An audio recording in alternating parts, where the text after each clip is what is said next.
할렐루야. 예수님이 여러분들을 너무나도 사랑하십니다. 제가 좀 전에 기도했던 것처럼 은혜란 그냥 우리가 설교 시간에 막 재밌는 이야기 듣고 뭔가 그냥 가슴 찡하고 공감이 된다고 해서 은혜가 되는 게 아니에요.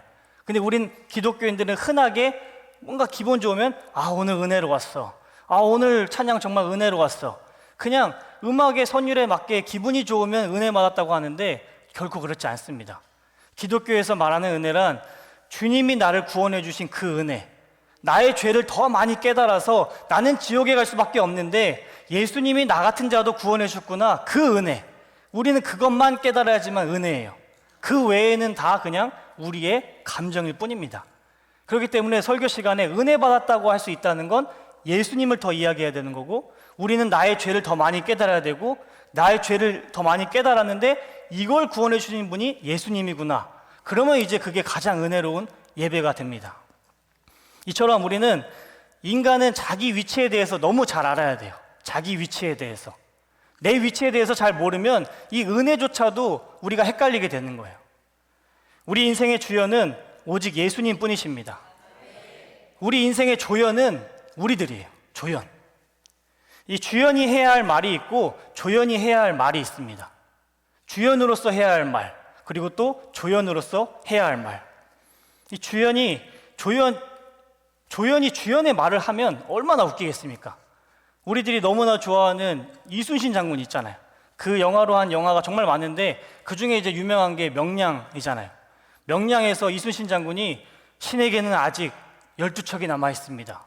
이렇게 이야기하는데 그 척박한 상황, 저 일본군들이 지금 몰려오고 있는데 우리 군의 사기는 다 떨어져 있고, 근데 지금 우리가 가지고 있는 배는 12척밖에 없고, 그렇지만 그 이순신 장군이 우리는 승리할 수 있습니다. 우린 포기하지 않습니다. 이런 배경 가운데 신에게는 아직 12척이 남아 있습니다. 얼마나 멋있어요. 그 대사를 이 주연이 해야 되는데 지나가는 아저씨 역할을 맡은 사람이 갑자기 신에게는 12척이 있습니다 이러면 저 사람 뭐야?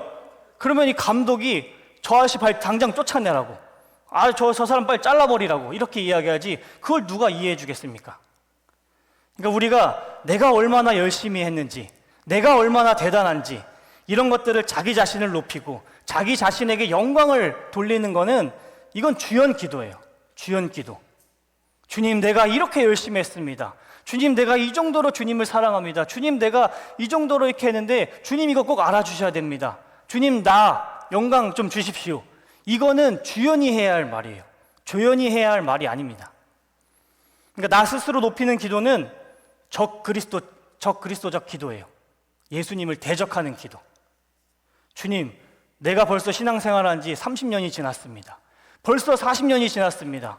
내가 교회 헌금도 많이 하고 사람들이 알아보지도 못하는 곳에 내가 가서 봉사도 하는데 주님, 나 정도면 구원받기 합당하지 않습니까? 나 정도면 주님이 사용해야 되지 않습니까? 주님과 나는 이제 한 30-40년 같이 했으니까 형님 동생 합시다. 이런 기도, 나 자신을 높이는 기도, 이게 주연들만 해야 되는 기도예요. 주연들. 그리고 또 다른 주연 기도를 하면 안 되는 게 뭐냐면, 내 노력과 애씀을 알아주지 않는다고 한에 서려서 기도하는 기도. 남들이 멀리서 보면 막 울면서 기도하기 때문에 성령이 충만하세요. 저분 예수가 임재했네 라고 이야기해서 귀를 쫑긋 대보니, 주야, 내가 이렇게 화장실 청소도 열심히 하고 아무도 하지 않는 차량 봉사도 하고 음식물 쓰레기도 버리고 목회자 없을 때 이렇게 와서 열심히 하는데 다른 사람은 몰라줘도 주님은 꼭 알아주셔야 되지 않습니까? 막 울고불고 막 기도하는 거예요. 그러니까 내가 이렇게 건강을 다 투자해서 노력했는데 나에게 돈을 좀 내려주시옵소서, 건강을 부어주시옵소서. 이런 기도, 내가 이 정도 했는데 주님이 알아주셔야 된다. 이게 주연적인 기도예요. 주연. 우리는 스스로 낮추는 기도만 해야 됩니다. 스스로 낮추는 기도. 주님, 난 아무것도 아닙니다. 나는 아무것도 할 수 없는 자인데 주님이 나를 사용해 주셔서 감사합니다. 그냥 우리를 계속해서 낮추는 기도만 하는 게 조연적인 기도입니다. 그러면 예수님이 수고했다 내 딸아, 수고했다 내 아들아, 주연의 그런 사랑으로 감싸주세요. 주님이 어느 공간 다 바라보고 계시잖아요. 우리는 유한한 사람이기 때문에 바라보지 못하는 곳이 너무나도 많습니다. 하지만 우리 주님께서는 무소부재하셔서 어디서든지 다 우리가 뭘 하는지 지켜보고 계세요. 주님이 아직 때가 되지 않아서 지금 안 주는 것뿐이지 주님의 지금 사랑의 감정으론 모든 걸 다 부어주고 싶어 하세요. 그래서 우리는 평생 조연기도만 해야 되는데 이게 그냥 저의 생각이 아니라 성경을 보면 알 수 있습니다. 베드로가 예수님에게 했던 말, 그 수많은 말들을 우리가 자세히 살펴보면 예수님이 도대체 무슨 말씀을 좋아하시는지 우리는 정확히 알 수 있습니다. 베드로가 주연인 척한 적이 정말 여러 번 있어요. 자기가 막 주인공인 것처럼. 그때 예수님의 반응을 한번 살펴보도록 하겠습니다. 마태복음 26장 31절에서 34절 말씀 우리 다 같이 읽도록 하겠습니다. 그때 예수께서 제자들에게 이르시되 오늘 밤에 너희가 다 나를 버리리라. 기록된 바 내가 목자를 치리니 양의 떼가 흩어지리라 하였느니라. 그러나 내가 살아난 후에 너희보다 먼저 갈릴리로 가리라. 베드로가 대답하여 이르되 모두 주를 버릴지라도 나는 결코 버리지 않겠나이다. 예수께서 이르시되 내가 진실로 너에게 이르노니 오늘 밤 닭 울기 전에 내가 세 번 나를 부인하리라. 아멘.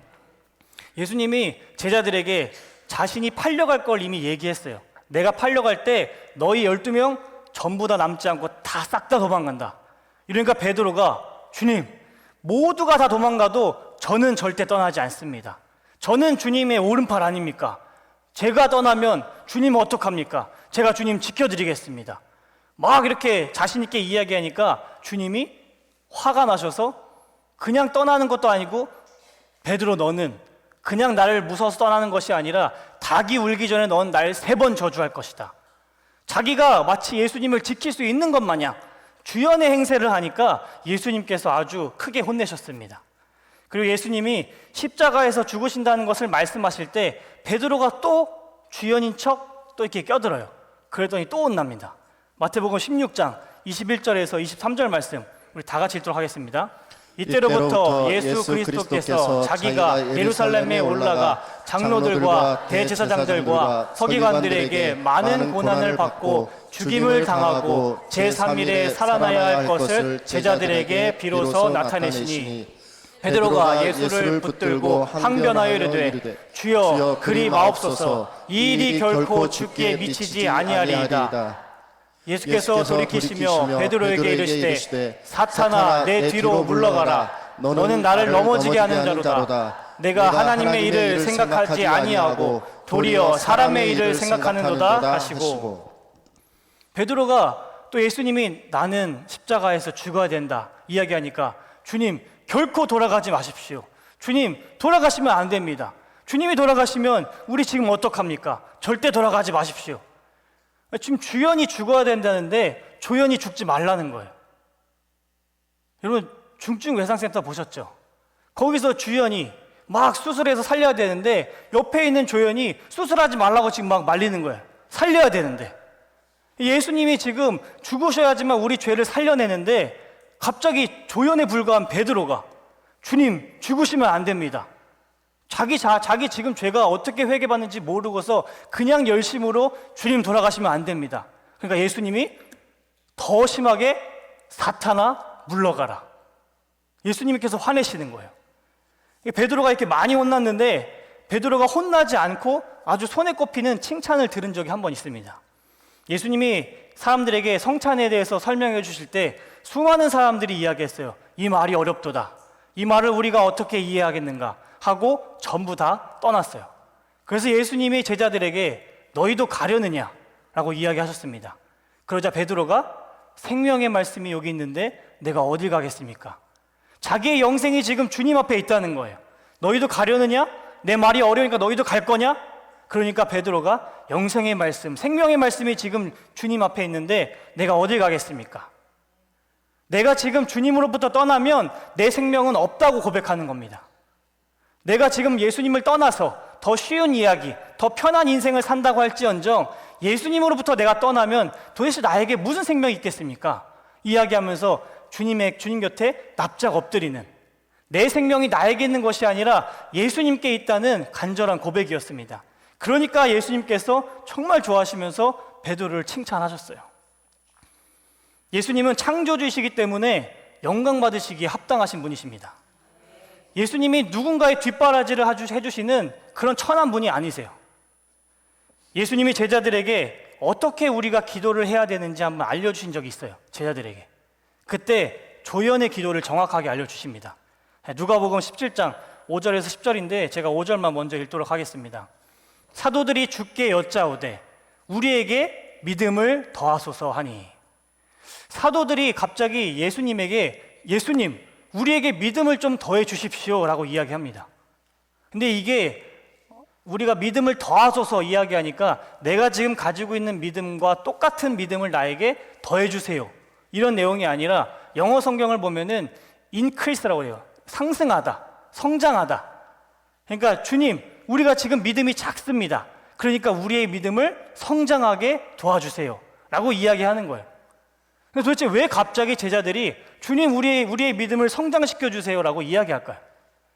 이 위에 3절 4절 말씀을 보면은 예수님이 제자들에게 이렇게 말씀하십니다.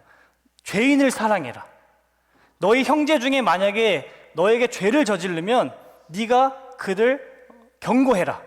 당신 지금 죄 지었습니다. 당신 지금 하나님으로부터 멀어지고 있습니다. 경고를 해줘라. 그래서 만약에 그 경고로 그 사람이 회개를 하면 용서를 구하면 너도 그 사람을 용서해 줘라. 주님께서 이렇게 말씀하세요.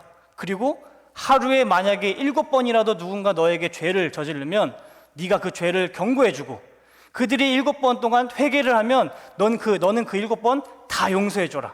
주님이 이렇게 죄인을 사랑해 주라고 말씀하셨어요. 그랬더니 저 제자들이 갑자기 주님 우리에게 믿음을 성장시켜 주십시오 라고 이야기하는 내용입니다. 여러분 우리는 우리에게 죄를 저지른 사람 한 번? 그거는 좀 어떻게 용서해 줄 수 있어요. 실수였나 보지. 저 사람이 아직 날 모르니까 그랬나 보지. 넘어갈 수 있습니다. 하지만 나에게 3번의 죄를 저질렀다. 그때부터 열받기 시작하는 거예요. 자식이 저거 나 지금 건드는 것 같은데 분명히 한 번 했는데 왜 3번까지 하지? 어찌어찌 넘어가요. 7번까지 나에게 죄를 저질렀다? 그럼 우리 핸드폰 꺼내서 신고합니다. 법대로 가자. 이거 한번 너 죽고 나 죽고 한번 해보자. 법대로 가는 거예요. 7번까지 하면. 우리는 이렇게 나에게 7번 죄를 저지른 사람, 똑같은 사람이 그것도 하루에 나에게 7번 계속 죄를 저지른다? 우리는 용서해 줄 수 없는 사람들입니다. 예수님만이 할 수 있어요. 예수님만이. 예수님에게는 하루가 1000년 같고 1000년이 하루 같고, 그리고 예수님에게는 우리만 있는 게 아니잖아요. 예수님을 믿는 전 세계 사람들, 예수님을 믿지 않는 자들도 있고. 그러니까 이 하루라는 24시간 안에 우리는 이렇게 마주치는 사람이 적기 때문에 우리에게 죄를 저지른 사람이 적지만, 예수님 입장에서, 우리 인간 입장 말고 예수님 입장에서 전 지구를 바라보면 하루에 24시간 동안 얼마나 많은 사람들이 예수님에게 죄를 저지르겠습니까? 우리 마음도 하루에 수십 번 왔다 가면서 주님을 찬양했다가 주님을 원망했다가 주님께 경배했다가 주님을 떠났다가, 이게 얼마나 많이 바뀌는데, 예수님 입장에서 하루라는 시간에 전 세계 사람들이 다 예수님 모욕하고 하면 이게 얼마나 많은 죄를 저지르겠어요. 그렇지만 예수님은 그 하루가 1000년 같고 1000년이 하루 같은 그 영원한 시기, 그 시기에 아무리 사람들이 예수님에게 죄를 저지른다고 해도 주님께서는 끝까지 용서해 주신다는 내용입니다. 주님이 왜 하필 7번이라고 이야기했겠어요? 성경의 7은 완전수잖아요. 우리가 죽을 때까지 예수님을 저주하고 예수님을 원망하고 살았다고 할지라도 예수님 앞에 제대로 서면 예수님이 마지막에 끝자락에 완전하게 용서해 줄 수 있는 완전한 분이시라는 것을 설명해 주고 있습니다. 그러니까 우리는 7번 회개해 줄 수 없어요. 용서해 줄 수 없어요. 그러니까 자기의 그런 실상을 정확히 아는 제자들이 주님, 우리에게 믿음을 더하여 주시옵소서, 믿음을 성장시켜 주시옵소서 라고 이야기합니다. 그때 예수님이 뭐라고 이제 계속 쭉 말씀하시냐면 누가복음 17장 6절 말씀인데 제가 읽도록 하겠습니다. 주께서 이르시되 너희에게 겨자씨 한 알만한 믿음이 있었더라면, 겨자씨 한 알만한 그 작은 믿음이라도 너희가 있었더라면 이 뽕나무를 덜어 뿌리가 뽑혀 바다에 심기어라 하였을 것이요, 그러면 그것이 너희에게 순종하였으리라. 이것도 우리가 주연적인 생각으로 저 말씀을 바라보기 때문에 잘못 해석하는 거예요. 겨자씨 한 알만한 믿음, 그러니까 우리는 그만큼 작은 믿음도 없다, 우리가 그 작은 믿음이 있었으면 우리가 뽕나무를 뽑아서 저기 바다에다가 던질 수 있다라고 생각을 하잖아요. 그 작은 믿음도 없다고. 그러면서 이 작은 믿음이 없다는 걸 회개하잖아요. 그게 아니라 저기도 우리가 조연적인 시선으로 저 말씀을 바라봐야 돼요. 일단 저거는 다시 한번 이야기하고, 이렇게 주님이 말씀하시고 분명히 우리가 못 알아먹을 걸 다 아시고서 그 밑에 다시 이어서 설명하십니다. 우리 7절부터 우리 다 같이 읽도록 하겠습니다. 너희 중 누구에게 밭을 갈거나 양을 치거나 하는 종이 있어 밭에서 돌아오면 그더러 곧 와 앉아서 먹으라 말할 자가 있느냐?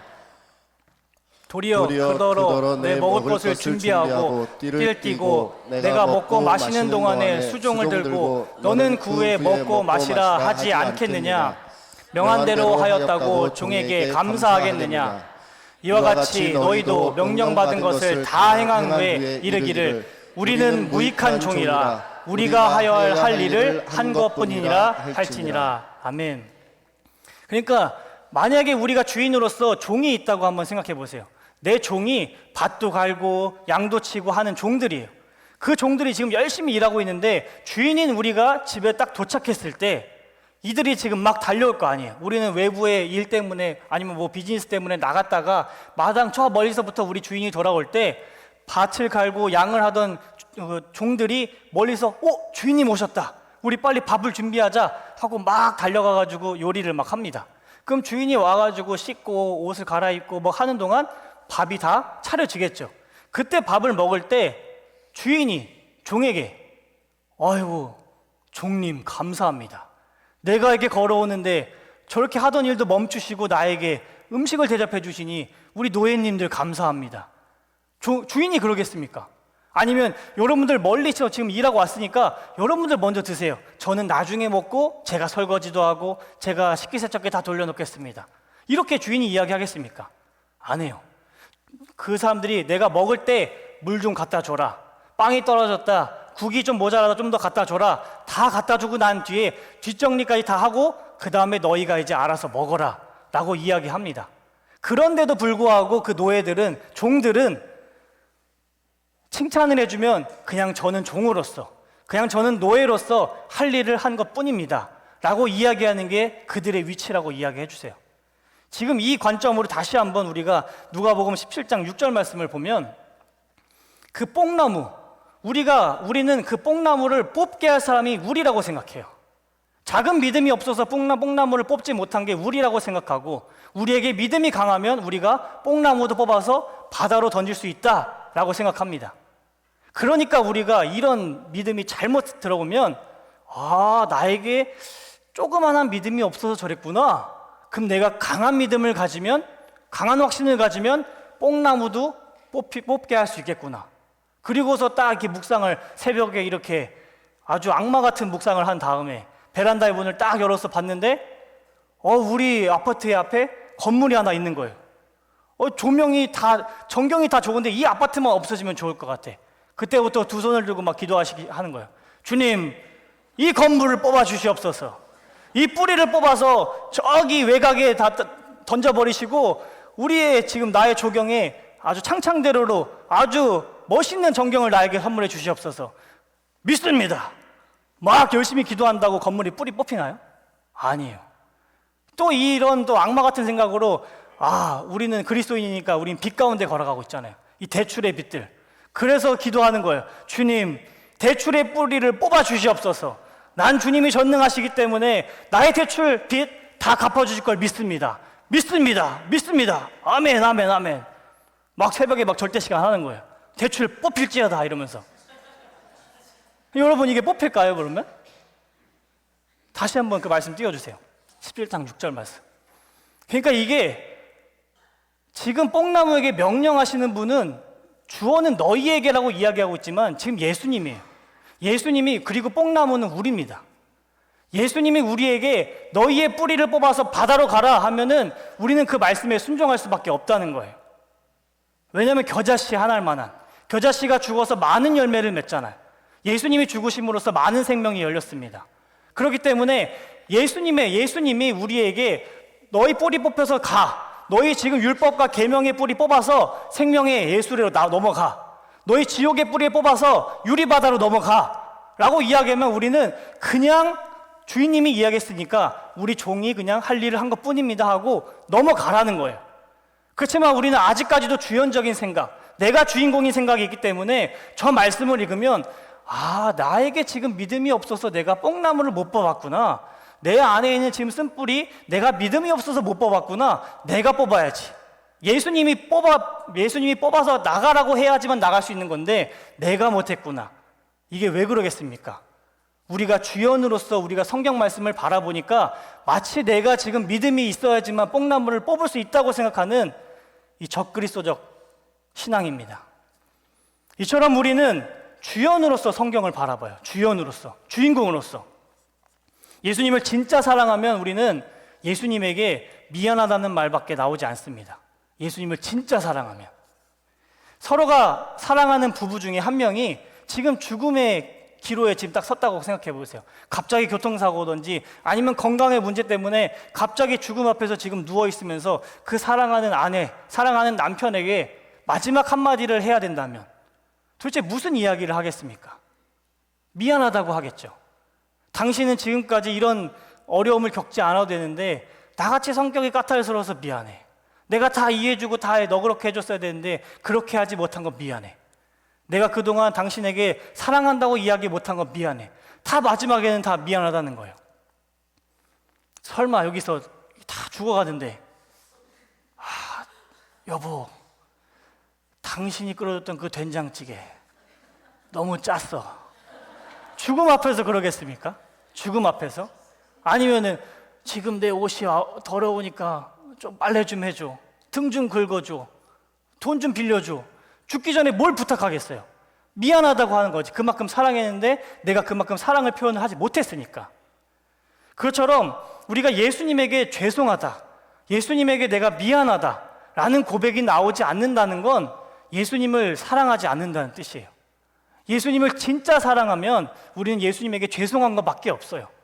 하물며 우리 피조물 사람도 그렇게 도장 찍을까 말까 하는 사람들도 죽기 전에는 미안하다고 사과하고 돌아가는데 예수님에게 미안하다고 사과하지 못한다는 거, 죄송하다고 고백하지 못한다는 거, 이거는 예수님을 우리가 사랑하지 않는다는 뜻입니다. 만약에 우리가 조연적인 기도를 이제 해야 된다고 배웠으니까 하려고 하는데 대충 개념은 알겠어요. 이게 주연이구나, 이게 조연이구나. 근데 내가 막상 기도하려면 이거 신경 쓰느라 더 기도가 안 되는 거예요. 그럼 도대체 우리가 어떻게 조연적인 기도를 해야 될까? 회개 기도만 하면 됩니다. 회개 기도. 주님, 나를 용서해 주시옵소서. 주님, 난 주님을 사랑하지 않습니다. 주님을 또 오늘 떠나려고 했습니다. 주님, 날 불쌍히 여겨 주시옵소서. 그러면 자연스럽게 나는 예수님보다 더 낮아지는 그런 자리로 갈 수 있는 거예요. 회개 기도하는데 주님, 날 용서해 주시옵소서, 그치만 나를 영광 주시옵소서, 이렇게 누가 이렇게 널뛰게 하는 것처럼 기도를 하겠어요? 한번 회개에 푹 빠지면 주님이 그동안 내가 저질렀던 죄, 그동안 내가 예수님을 믿지 않았던 죄 다 깨닫게 해주세요. 그러면 우리는 자꾸만 조연적인 기도만 할 수밖에 없습니다. 근데 그렇다면 도대체 왜 우리는 주연의 기도를 하면서 살아갔을까요? 그동안 왜 도대체? 왜냐면 예수님을 모르는 인간은 모두 다 주연처럼 살고 싶어해요. 예수님을 알지 못하는 사람들은. 이 아이들이 생일날 그 케이크에 초를 부는 거 한번 생각해 보세요. 전쟁입니다. 전쟁. 내 생일인데 왜 자기들이 내 거 끄려고 그래? 내 생일에 초가 많이 꽂혀 있는데 막 자기들이 막 끄겠다고. 그래서 내 거야 하고 훅 끄면은 난리 나는 거예요, 이제. 그래서 불 다시 또 켜주고. 그래서 그럼 니네 그럼 둘이 동시에 불어야지. 하나, 둘 하는데 성질 급한 애는 또 훅 다 불어버리고. 그러면 또 이제 한 명 난리 나고. 그럼 또 켜져가지고 너 하지 말라고 저기 방에 격리시켜놓고 너 혼자 불자 이러고서 또 영상 찍어주고. 이게 왜 그렇게 초에 목숨을 거냐고요. 자기 생일도 아닌데. 그만큼 우리는 어렸을 때부터 그냥 주인공이 되고 싶은 거예요.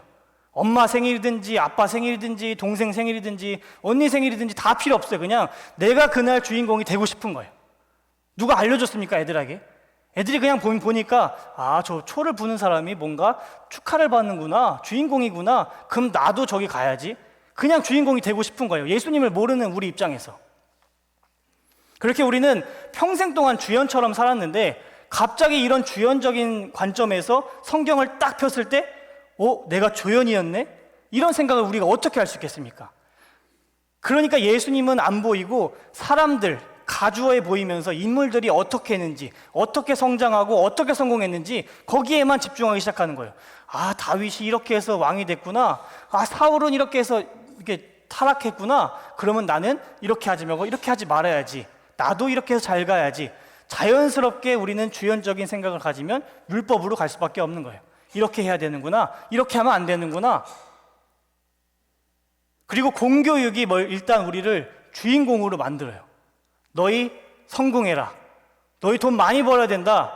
그러니까 애들이 의사가 되고 싶고 뭔가 정치인이 되고 싶고 이런 게 그 의사가 돼서 뭔가 어떤 영향력을 펼치고 싶어서 그렇게 되는 게 아니라 선생님으로서 내가 누군가 사람을 교육시키고 좋은 그런 영향력을 끼치고 싶어서 되고 싶은 게 아니라 돈 잘 버니까. 너 의사 왜 되고 싶어? 돈 잘 버니까요. 너 선생님 왜 되고 싶어? 돈 잘 버니까요. 안전하니까요. 방학 때도 월급 주잖아요. 그러니까 이게 그냥 주인공이 돈이 많은 거로 그냥 교육시키는 거예요. 공교육에선. 성공해라. 성공하려면 너 옆에 있는 친구들을 밟고 일어서라. 이 경쟁에서 네가 살아남아야지만 네가 주인공이 될 수 있다 라고 이야기하는 거예요. 그러니까 사회도 그냥 자연스럽게 조연에는 집중하지 않고 주연에만 집중하기 시작하는 거예요. 그러니까 뭔가 큰 사람들에게만 스포트라이트 해주고 그 사람들을 일으켜주기 위해 수도 없이 많은 조연들 다 그냥 무시하는 거예요. 마귀 새끼 키우는 작업입니다. 근데 예수님을 우리가 알아가면 알수록 그분의 위대함과 그분의 전능함과 그분의 그런 놀라움을 우리가 알아가다 보면 자연스럽게 우리는 조연적인 기도와 조연적인 위치로 우리는 내려갈 수밖에 없어요.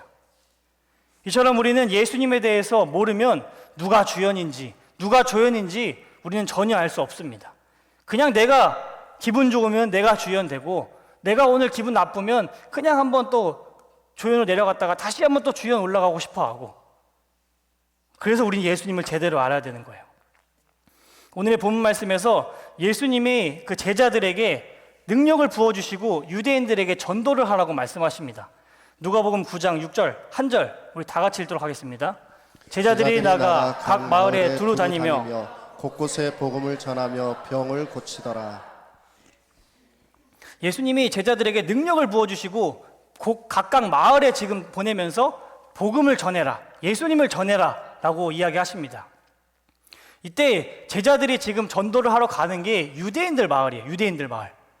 유대인들 마을이기 때문에 이 유대 신학으로서 예수님이 오시기 이전에는 전도라는 개념이 없었어요. 예수님이 오시고 난 후에 전도라는 개념이 생겼습니다. 예수님이 오시기 전에는 아브라함으로부터 이스라엘의 민족이 생겨났기 때문에 아브라함의 자손들은 전부 다 구원을 받는 거예요. 유대인으로서. 그러니까 이스라엘 사람들은 전부 다 아브라함의 혈통이니까 구원을 받기 때문에 누가 여기서 전도를 하겠습니까? 나는 이미 구원받은 자인데? 여러분들 길을 가다가 마치 이렇게 길에서 전도하시는 분들이 있잖아요. 여러분들도 교회 다니는데 여러분들이 교회 다니는지 모르고서 전도를 딱 할 때 저 교회 다녀요. 되게 약간 좀 어색해지잖아요. 근데 막 목사님이 걸어가는데 예수님 믿으세요 라고 이야기했어요. 그러면 갑자기 저 목사입니다 이러면 더 어색해지고. 그러니까 믿는 사람들에게 전도를 한다는 게 이상하잖아요. 안 믿는 사람들에게 전도를 해야 되는 거예요. 그러니까 이 예수님이 오시기 전에 유대인들끼리는 전도라는 것 자체가 없었어요. 우리는 다 아브라함의 혈통이니까. 근데 예수님이 오시고 나니까 이들이 뭘 잘못했는지 정확히 아니까 예수님은 이들에게 복음을 전해라 하고 전하는 거예요. 그러니까 유대인 입장에서 기분이 매우 나쁘겠죠. 마치 우리에게 지금 이단들이 찾아와서 당신들이 믿는 하나님 아닙니다, 우리가 믿는 신이 진짜 신입니다 라고 이야기하는 것과 비슷한 거예요. 그런 유대인들 가운데 이제 여기 누가복음에는 안 나왔지만 이제 마가복음 6장에 똑같은 내용이 적혀 있어요. 근데 그 내용에 제자들이 가면서 뭐라고 이야기하냐면 회개하라, 전도하면서 각 마을에 가면서 회개하라라고 이야기합니다. 회개하라. 유대인들 입장에서 또 회개하라는 말 들으면 기분이 나쁜 거예요. 야, 우리 같이 의로운 사람들을 회개하라고? 우리 회개하라는 건 죄가 있다는 거잖아요. 우리가 죄인이라고? 죄인이면은 지옥 가는데 그러면서 막 회개하라 이야기하니까 더 받아들이기 싫은 거예요. 근데 여러분들 회개란 혼내는 게 아닙니다. 회개하라, 이렇게 이야기하는 건 혼내는 게 아니에요. 용서해 주실 분이 있기 때문에 회개하라는 거예요, 지금. 만약에 용서해 주실 분이 없으면 절대 회개하면 안 돼요. 왜냐, 내 죄가 이렇게 까발려졌는데 이걸 용서해 줄 사람이 있어야 하잖아요. 그러면은 용서해 줄 사람이 없으면 이 죄만 까발려지고 이걸 덮어줄 사람이 없는 거예요. 그럼 우리 어떻게 가겠습니까? 다 지옥에 가지. 그러니까 이 기독교가 회개하지 않고 죄를 자꾸만 숨기려고 하는 건 그 예수님의 그 구원의 능력을 전부 다 잊어버린 거예요. 예수님의 능력이 나의 죄보다 더 약하다고 생각하는 거예요. 천주교처럼, 유대교처럼. 그러니까 제자들이 가서 회개하라 라고 선포하는 건 너희의 죄가 아무리 많을지라도 너희의 죄를 용서해 주실 분이 계시다. 그러니까 회개해라. 그리고 이분에게 나아와라 라고 막 전도하는 거예요. 그래서 죄인들에게 회개하라라고 이야기하는 건 혼내는 게 아니라 그들에게 희망을 주는 말입니다. 희망을 주는 말. 용서함 받을 수 있습니다. 다시 살 수 있습니다. 이런 관점에서 예수님이 죄인들에게 자기의 희망의 말을 전달해 주지 않는 자, 그런 자들에게는 예수님이 절대 능력을 주지 않으세요. 왜냐하면 예수님은 죄인들을 살려주고 싶으셔서 능력을 주신 거지, 죄인들에게 가서 살려주지도 않을 거면서 자기 능력 자랑할 사람에게 주님이 능력을 주시겠습니까? 그러니까 지금 제자들에게 예수님이 능력을 막 귀신 쫓는 능력, 아픈 자 치료하는 능력을 다 부어주셔서 전도시킨 게 죄인들을 지금 살려주라고 능력을 부어주신 거예요. 예수님에게 능력받은 영적 장수는 막 영빨이 좋고 거룩하고 성스러운 사람이 아닙니다. 성경에 박학다식한 사람이 예수님에게 능력을 받는 게 아니에요. 막 성경을 막 다 외우고 성경을 막 그냥 이야기하면 다 머릿속에 있고 거룩하고 의롭다고 해서 예수님이 능력을 부어주시냐? 절대 아닙니다. 자기 자신의 무능력함과 자기 자신의 무능함과 자기 죄악 때문에 내가 한번 쓰러졌는데 나를 전능하신 주님이 다시 한번 일으켜 주시고 은혜가 넘치시는 주님이 날 다시 한번 회복시켜 주신 그 일으킴을 경험받는 자가 영적 장수로 변하는 거예요. 주님은 그러면 그런 사람들에게 능력을 부어주시기 시작합니다. 왜냐하면 내가 한번 쓰러져 봤잖아요. 내가 한번 아파 봤잖아요. 근데 나는 더 이상 못 일어날 줄 알았는데 주님이 자기의 사랑의 손으로 나를 이끌어 주셨어요. 그럼 이런 사람이 도대체 누굴 이야기하겠습니까? 나는 이미 죄 때문에 저기 바닥에 허덕이었던 사람이었는데 주님이 나를 일으켜 줬으니까 이 주님을 더 담대하게 선포하라고 주님이 능력을 부어주시는 거예요. 더 담대하게 선포하라고. 바울도 능력이 많아서 아니면 뭐 뛰어나서 자기 눈에 덮였던 비늘이 벗겨진 게 아니에요. 그냥 예수님 앞에 나왔더니 저절로 그냥 눈에 있던 비늘이 벗겨졌습니다. 예수님이 제자들에게 능력을 부어주시고 전도를 보내셨어요. 능력을 부어주시고. 이게 뭐 제자들을 높이려고 했겠습니까? 제자들이 막 귀신을 쫓아내고 앉은 자를 일으키고 이러고 제자들 막 띄워주려고 주님이 능력을 부어주셨겠냐고요. 아닙니다. 절대 아닙니다. 쓰러져 허덕이는 그런 죄인들을 회복시켜 주시고 또 일으켜주고 살려주라고 그 제자들에게 일시적으로 잠깐 넣어준 거예요. 베드로에게 한번 능력 줬다고 베드로가 죽기까지 계속 능력이 있었던 사람이 아니었어요. 잠깐 일시적으로. 왜냐하면 아까도 이야기했지만 유대인들은 그렇게 자기들끼리 구원받을 수 있다는 생각이 아주 뚜렷했던 사람들이에요. 그렇게 뚜렷했던 신앙관을 부시려면 더 뭔가 강력한 능력이 있어야 돼요. 쓰러진 자가 일어나고, 그 전까지는 없었어요. 근데 쓰러진 자가 일어나고 안진뱅이가 갑자기 일어나고 피부병 걸렸던 사람이 다 낫고 이러니까 야, 도대체 누군데 저렇게 낫게 할 수 있냐? 예수님이다. 그래야 그러네. 진짜 예수님이 뭔가 살아 계신가 보네. 우리가 믿었던 하나님이 잘못된 하나님이었나 보네. 이렇게 흔들려면 능력이 필요하니까 그때 잠깐 능력을 부어준 거예요. 근데 우리는 이 죄인들을 살려주길 원하는 예수님의 마음을 전혀 우리는 알지 못합니다. 그거에 전혀 관심이 없어요. 예수님이 도대체 죄인들을 살려주고 싶어서 능력을 줬는지 우리는 알지 못해요. 우리의 관심은 오직 귀신을 제어하는 그 권세와 능력, 병든 자를 치유하는 그 능력과 권세에만 내 마음을 빼앗깁니다. 그래서 그 능력과 권세를 받은 제자들, 너무 부럽다. 나도 저렇게 한번 귀신 쫓아보고 싶다. 나도 저렇게 병든 자들 이렇게 기도해주면 낫게 하고 싶다. 너무 부럽다. 그러니까 그들과 같이 그 제자들처럼 되기를 원하는 거예요. 그 예수 왜 부어줬는지 그 예수님의 마음을 알지 못하니까 그 능력만 탐하기 시작합니다. 이 능력과 권세를 가지고 죽어가는 그 병든 영혼에게는 전혀 관심 없는 자들, 그들에게 예수님은 능력을 부어주지 않아요. 능력을 부어줘봤자 어차피 네 손이 그때 쓰러졌던 자를 살렸던 손입니다. 제가 바로 귀신을 쫓아내기 정말 잘하는 사람입니다. 사람을 살리라고 능력을 줬더만 그런 거 영혼에 관심이 없다 보니까 자기 자랑을 더 높이는 거예요. 그래서 막 명함에다가 귀신 3번 쫓아냄, 안수의 능력이 있음, 뭐 이런 거 다 적잖아요. 예수님이 자기 자랑하려고 주셨습니까? 아니에요. 정말 귀신에 들려서 힘든 사람들 있잖아요. 그런 사람들에게 쫓아내줘서 예수님을 전하라고 준 거고, 만약에 진짜 꿈에 시달리는 사람들을 해몽을 해줬다면 그런 어려움에서 건져주고 예수로 꿈꾸고 살라고 알려준 거지, 왜 자기 명함에 들이대면서 자기를 높이는 거 하니까. 그런 사람들은 주님은 지옥 가라고 그냥 능력 주는 거예요. 만약에 그런 사람인데 주님이 능력 주셨다, 그럼 그냥 알아서 너 혼자 살다가 지옥 가라는 거예요. 버림받았다는 뜻입니다. 예수님은 언제나 항상 죽어가는 죄인들에게 관심이 있으십니다. 예수님은 언제나 항상 쓰러진 자를 일으켜 주십니다. 예수님은 언제나 항상 살려주시는 분이십니다. 예수님과 함께 지냈던 제자들, 이 제자들이 이 3년 반 동안 얼마나 많은 실패와 성공을 경험했겠습니까? 이 제자들은 신학도가 아니었어요. 어부 출신으로 그냥 성경도 읽을 줄도 모르고 글도 몰랐던 사람들이었어요. 근데 어느 날 갑자기 예수님이 나를 따라와라 하더니 제자가 됐어요. 성경도 알지 못했던 사람들이. 그런 가운데 갑자기 예수님과 3년 반을 살면 쉬울까요? 어려울까요? 어려워요. 지금 예수님을 따라간다고 하는 우리들도 예수님을 알기 어려운데, 어부 생활하면서 그냥 자기 먹고 살기 바빴던 사람들이 이렇게 예수님을 따라간다? 정말로 많은 실수를 한 거예요. 그러니까 우리가 아까 잠깐 찾아봤지만 베드로가 막 혼나잖아요. 막 이 사탄 자식아, 너는 나를 지켜준다고? 닭 울기 전에 넌 3번 저주해 임마. 엄청 혼나는 거예요. 근데 그들이 실패하고 성공하는 걸 우리가 무시해서 안 됩니다.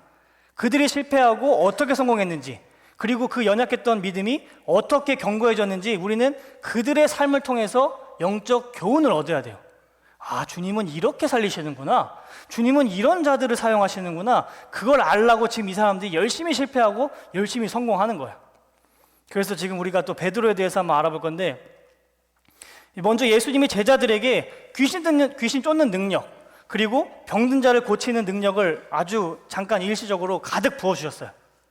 그러니까 나가서 전도를 하러 갑니다. 제자들이 주님이 능력을 주셨으니까 아주 부푼 꿈을 안고. 그래서 제자들이 귀신 쫓는 걸 경험하고 또 병든 자를 치유하는 거예요. 이전까지 자신들이 경험해보지 못했던 그런 놀라운 일들입니다. 그러니까 너무 놀라운 거예요. 정말 내 손에서 능력이 나가네? 귀신이 정말 쫓아가네? 와, 예수님 정말 놀랍다. 예수님 정말 감사하다. 나같이 어부를 사용하셔서 이렇게 죽은 자를 살려주시는구나. 예수님 찬양합니다 하고 예수님께 처음에는 놀라서 막 영광을 돌렸어요. 근데 예수님이 이렇게 그 자리에 없었으니까 제자들이 막 이렇게 사람들을 살려주고 있었는데, 갑자기 저기 멀리서 소문이 퍼진 거예요. 베드로 여기 와주세요. 야고보 여기 와주세요. 우리 어머니도 아픕니다. 지금 우리 아들도 너무 아픕니다. 와서 도와주세요. 그러니까 점점씩 이제 주님의 이름을 또 기도하는데, 살짝 봤더니 사람들이 자기 보는 그 눈빛이 너무 경이로운 거예요. 야, 이런 선지자가 있었어? 이런 사도들이 있었어? 그리고 막 깨어나면 사람들이 막 다 박수치고 막, 와, 베드로 만세, 야고보 만세 하면서 사람들이 다 박수 쳐주는 거예요. 처음에는 우리에게 능력 주신 그 하나님, 그 능력 주신 예수님에게 영광과 경배를 돌렸는데, 점점 사람들이 자기를 갈망하는 그 눈빛, 여기도 와주세요, 제발 우리도 도와주세요, 그 간절한 눈빛, 그리고 깨어나고 일어나고 치유되면 그 사람들이 더 영광 돌리는 그 눈빛, 거기에 베드로와 그 모든 제자들이 전부 다 넘어가 버린 거예요. 그래서 점점 자기를 이렇게 능력 주신 그 예수님에게서 향했던 그 시선이 점점 자기 손에게로 향하기 시작하는 거예요. 내 손이 물고기만 잡는 비린내 나는 손인 줄 알았는데, 능력이 나오는 대단한 손이구나. 이 손, 나 진짜 심상치 않네. 이 정도로 할 수 있다는 거 나 대단하네. 점점씩 자기 시선이 자기 손으로 내려가기 시작해요. 그리고 얼마 뒤에 예수님과 함께 제자들이 변화산에 올라갑니다. 변화산에 올라갔는데 그 중에 베드로와 요한과 야고보 그 세 명만 또 따로 데리고서 예수님이 변화산 꼭대기에 올라가셔서 신성으로 바뀌는 거예요. 해처럼 밝게 예수님이 바뀌시고 모세도 나타나고 엘리야도 나타나고 그 광경을 베드로와 요한과 야고보 그 세 명만 목격했어요. 그리고서 내려오는데 베드로가 얼마나 뿌듯하겠습니까? 그 나머지 보지 못한 그 9명의 제자들, 야 니네들 모세 봤어? 너네 엘리야 봤어? 난 엘리야와 모세와 같이 함께 했던 사람이야, 이 자식들아. 넌 예수님 아까 변모한 거 못 봤지? 난 봤어. 자기 손에서 지금 모든 능력을 다 경험했어요. 귀신도 쫓아내고 병든 자도 치료하고 그리고 변화산 올라가서 예수님이 변하시는 것도 다 목격했어요. 그렇게 의기양양할 때 예수님이 먼저 제자들을 내려보내십니다. 너희들 먼저 내려가라. 나는 좀 이따 내려가겠다. 그리고서 제자들이 딱 내려왔는데 그 변화산 그 앞에 수많은 무리들이 또 몰려 있었는데 그 중에 어떤 한 아버지가 귀신 들린 아들과 함께 그 제자들에게 찾아왔습니다. 누가복음 9장 37절 말씀 그리고 40절 말씀까지 우리 다 같이 4절 읽도록 하겠습니다. 이튿날 산에서 내려오시니 큰 무리가 맞을세. 무리 중에 한 사람이 소리질러 이르되 선생님 청컨대 내 아들을 돌보아 주옵소서. 이는 내 외아들이니이다. 귀신이 자극 잡아 갑자기 부르짖게 하고 경련을 일으켜 거품을 흘리게 하며 몹시 상하게 하고야 겨우 떠나가더이다. 당신의 제자들에게 내쫓아 주기를 구하였으니 그들이 능히 못하더이다. 아멘. 그들이 능히 못하더이다. 그렇게 자기의 능력에서 귀신도 쫓아내고 능력을 막 하고서 변화산 올라가서 모세도 보고 엘리야도 보고 변모한 예수님도 보고 의기양양하게 나온 거예요. 근데 그 아버지가 그 아들과 함께 제자들 내가 듣기로는 당신들에게 모든 능력이 나온다고 들었습니다. 당신에게 찾아간 그 모든 병자들 전부 다 낫는다고 들었습니다. 우리 아들 귀신이 들어오면 경련을 앓다가 아주 죽을 고비에 그 귀신이 나가고 다시 들어오고 합니다. 우리 아들 살려주세요. 여러분 이때 도대체 누가 먼저 나왔을까요? 그 12명의 제자 중에 누군가 한 명이 먼저 나와서 한번 기도를 해줘야 하잖아요. 누가 나왔을까요? 베드로가 나왔죠. 베드로. 다른 제자들은 그래도 능력은 경험했지만 변화산에서 모세와 엘리야와 예수님과 셋과 함께하지 않았어요. 그리고 베드로 성격이 급하잖아요. 또 이렇게 좀 뽐내고 싶어하고 주님 죽지 마십시오. 내가 보호하겠습니다. 이런 성격. 그런 성격을 가지는데도 이런 경험을 막 다 했다? 제자들을 딱 뒤에 숨어있다가 마치 영화에서 주인공이 나오는 것처럼 제자들이 이렇게 탁 비켜와. 이 자식들 모세도 안 보고 엘리야도 안 본 것들이 내가 베드로입니다. 이 손에서 정말 귀신 쫓아낸 게 몇 명인지 셀 수도 없습니다. 잘 찾아오셨습니다. 갑자기 근엄하게 아주 그 귀신 들린 아들 머리에 딱 손 올리더니 예수님 나 베드로입니다. 쫓아내 주시옵소서. 베드로예요. 나 베드로 잊지 말아 주시옵소서 하고 딱 실눈 뜨고 봤는데 아직도 막 개거품 무는 거예요. 주님 나 베드로입니다. 이 능력을 다시 한번 부어 주시옵소서 막 기도하는데 더 막 개거품 무는 거예요. 그러니까 막 뒤에서 야고보가 아유 내가 너 똑바로서 비키라고. 야고보도 주님 나 야고보입니다. 나까지 그래도 모세와 엘리야와 함께하지 않았습니까? 저 베드로 자식은 저거 성격도 거칠고 저거 일부러 주님이 쪽팔리게 한 거 아십니다. 나 야고보에게 능력을 부어 주시옵소서 막 기도하는데 더 막 발작을 일으키고 막 경련을 일으키는 거야. 여러분 그 무리 가운데 그 기도를 하는데 그 사람들이 그 광경을 다 목격하고 있었어요. 이 사람들은 한 채의 의심도 없었습니다. 제자들이 의심을 해서 능력이 안 일어난 게 아니에요. 우리는 막 이게 믿음이 없다고 막 이렇게 얘기하는데 이미 모든 걸 다 경험했고 능력이 다 100% 일어났고 예수님도 보고 왔잖아요. 모세도 보고 왔잖아요. 그러면 더 의기양양한데 기적이 일어나지 않는 거예요. 그때 이제 그 무리에 있던 사두개인들이 야 니들 치료한다는 거 다 뻥이지. 내가 지금 너희들 지금 유심히 다 지켜보고 있는데 너희 잘 걸렸다. 내가 이거 종교 지도자들에게 바로 가서 보고할 거다. 니네 어디서 이단같이 지금 거짓말 치고 있어? 지금 사람 하나 지금 죽어가는데 무슨 내가 베드로입니다 이렇게 하고서 막 뭐라 하는 거야. 그 가운데서 갑자기 예수님이 산에서 먼저 뒤늦게 내려오셔가지고 그 귀신 들린 아이를 치료해 줍니다. 그러니까 그 쌓였던 분위기, 그 뻘쭘했던 분위기, 그 황당했던 분위기, 예수님이 찾아오셔서 다 말끔하게 해결해 주신 거예요. 근데 여러분, 이때 베드로가 얼마나 창피했을까요? 얼마나 쪽팔렸을까요?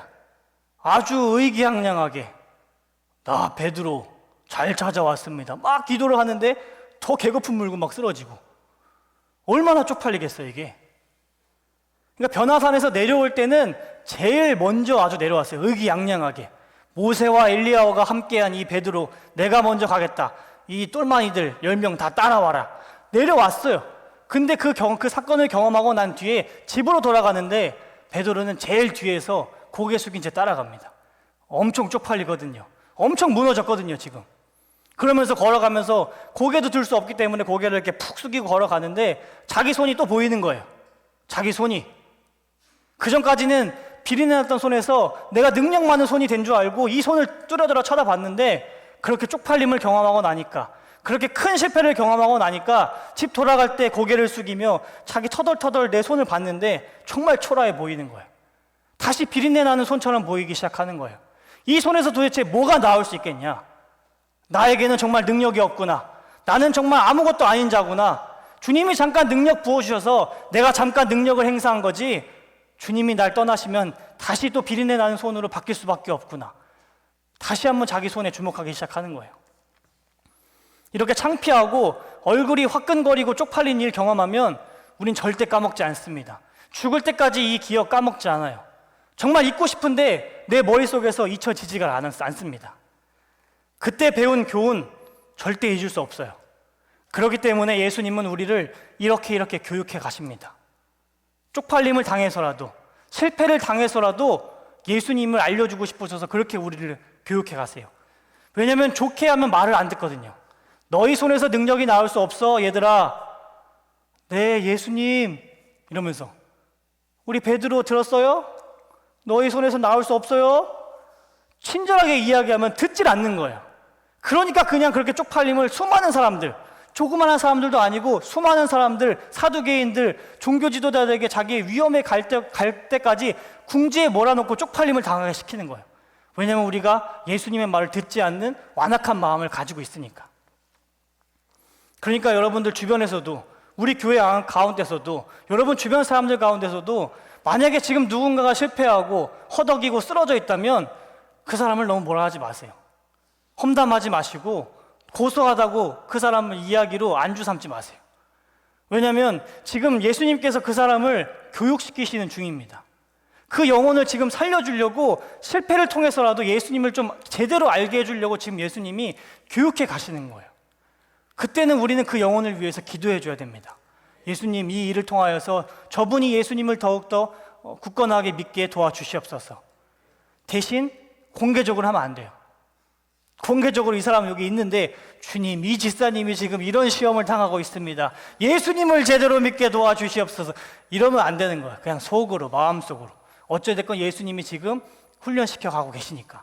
그러면 예수님이 그 영혼을 살려주시지 안 살려주시겠습니까? 그러니까 베드로도 이런 훈련과 이런 경험을 통해서 변화되기 시작하는 거예요. 어떻게 변화하냐면, 예수님이 승천하신 후에 다시 비슷한 일이 또 생깁니다. 예수님은 항상 우리가 쓰러진 일을 비슷하게 주세요. 내가 이런 A라는 일 때문에 쓰러졌는데 갑자기 C라는 상황을 줘서 회복시키시는 것이 아니라 A와 비슷한 상황을 다시 주시면서 다시 한번 일어나게끔 하시는 거예요. 이전에 예수님께서 제자들에게 능력을 한껏 부어주셔서 전도를 보내셨던 것처럼 오순절에 성령을 한없이 부어주기 시작하시는 거예요. 사람들에게 성령을 한없이 부어주시고 나가서 전도하라고 주님께서 명령을 하십니다. 그때 이 베드로와 요한이 같이 팀을 먹어요. 참 이 베드로와 요한을 주님이 같이 묶어주신 것도 진짜 큰 은혜예요. 이 둘이 같이 팀을 먹고서 함께 성전으로 전도를 하러 갑니다. 성전으로. 그때 이제 성전 미문 곁에 안진뱅이가 있는데 그들이 안진뱅이를 보는데, 우리 사도행전 3장 1절에서 3절 말씀 우리 다 같이 읽겠습니다. 제9시 기도 시간에 베드로와 요한이 성전에 올라갈새 나면서 못 걷게 된 이를 사람들이 메고 오니, 이는 성전에 들어가는 사람들에게 구걸하기 위하여 날마다 미문이라는 성전문에 두는지라. 그가 베드로와 요한이 성전에 들어가려 함을 보고 구걸하거늘. 이 베드로와 요한이 지금 성령의 그런 충만함을 받고서 성전으로 지금 전도를 하러 가는데 성전 미문에 지금 안진뱅이가 앉아 있어요. 그리고 지금 이렇게 그들을 바라보고 있습니다. 근데 제가 이렇게 딱 보면서 왜 주님은 이 안진뱅이를 성전 미문에다가 두셨을까? 구석도 아니고. 이게 영어 성경에서 그 미문을 보면은 beautiful gate예요. 아름다운 문, 아름다울 문 이렇게 해서 미문, 아름다운 문인데 왜 주님께서 이 안진뱅이, 이 죄인을 왜 미문에다가 두셨을까? 갑자기 궁금한 거예요. 그렇게 이제 좀 이렇게 생각하고 묵상하고 있는데 주님이 내가 살려주고 싶어서 거기다 뒀다라고 이야기를 해주시더라고요. 내가 살려주고 싶어서 거기다 뒀다. 여러분, 이쁘면 쳐다보고 싶어요. 안 이쁘면 안 쳐다보고 싶어요. 제가 지금 여러분들 설교할 때 다 이렇게 하나씩 딱 보잖아요. 아름다우시기 때문에 쳐다보는 거예요. 여러분들이 아름답지 않으면 예수님이 여러분들을 너무 사랑하십니다. 예수님이 지금 이곳에 임재하셨습니다. 이러고 1시간 동안 설교하겠죠. 아름다우니까 쳐다보는 거예요.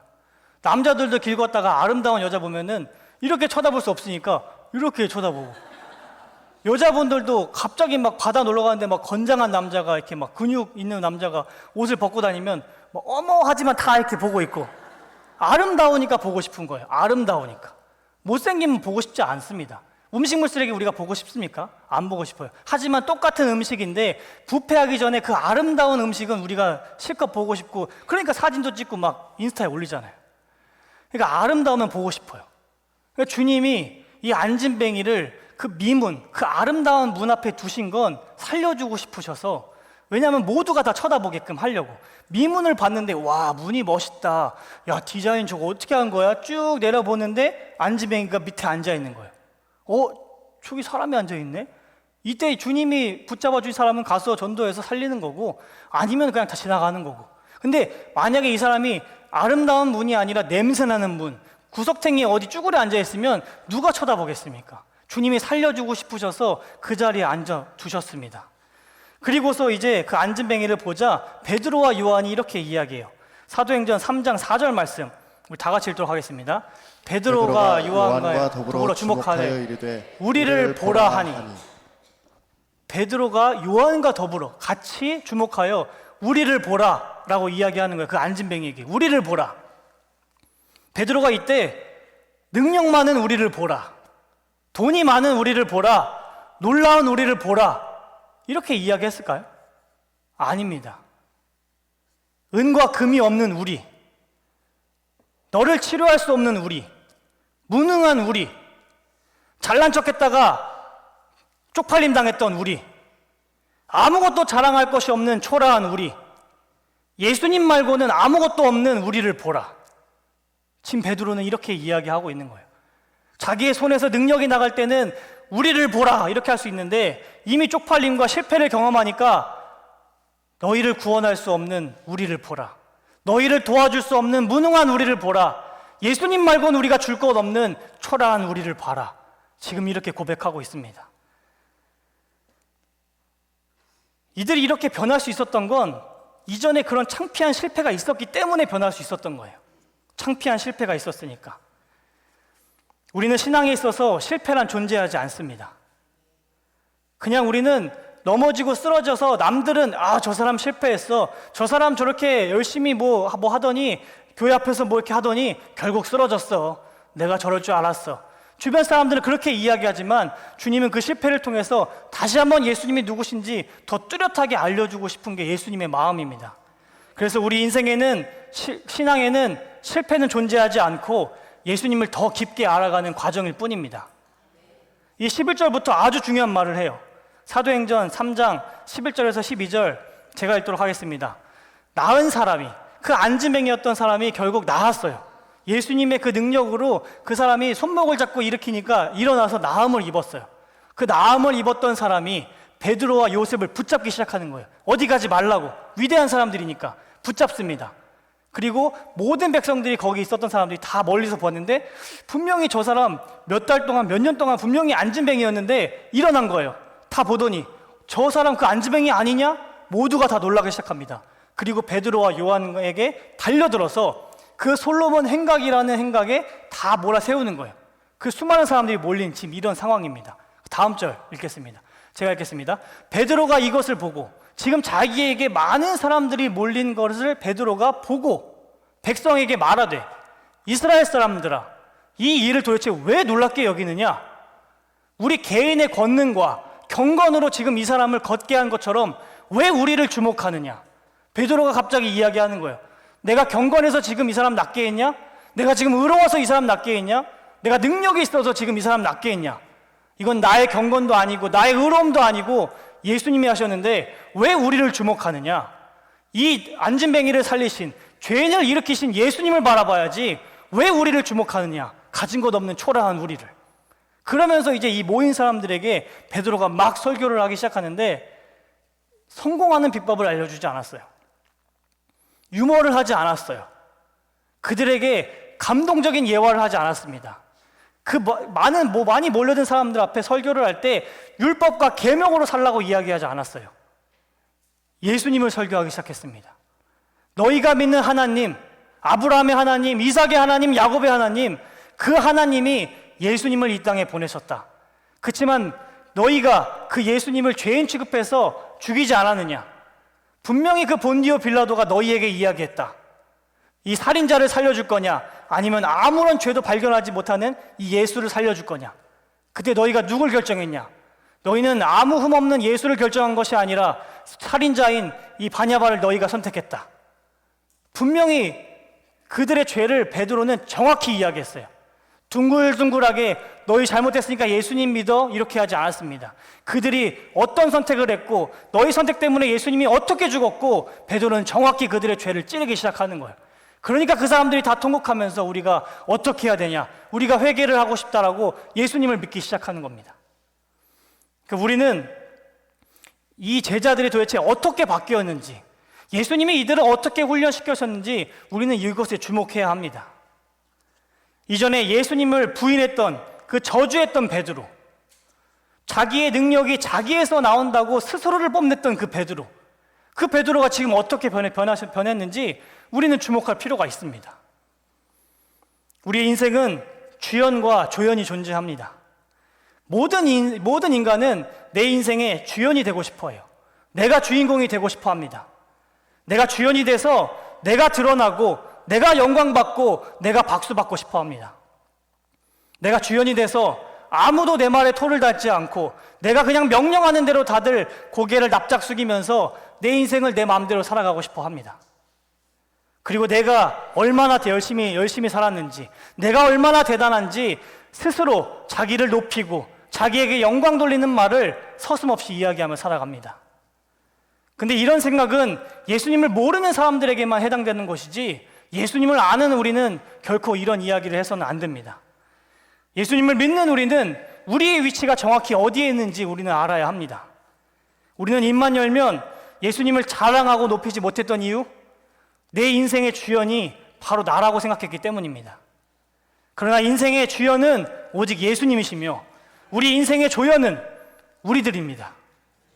모든 인간은 천지를 창조하시고 또 구원의 주인이신 예수님을 중심으로 예수님만 높이고 예수님만 영어롭게 찬양하는 조연일 뿐입니다. 내가 조연이라는 사실, 내 마음속 심령 깊이 박히면 나와 같은 조연들, 우리 주변 사람들, 우리가 뭐라고 험담할 수 있겠습니까? 어차피 이 사람도 조연, 나도 조연. 그리고 내가 조연이라는 사실이 내 마음속 깊이 박히면 우리가 주연이신 예수님에게 우리가 어떻게 감히 대들 수 있겠습니까? 지금까지 조연이었던 내가 주연인 척 착각하며 살아왔던 모습을 회개하고 우리의 진짜 위치로 우리는 돌아가야 합니다.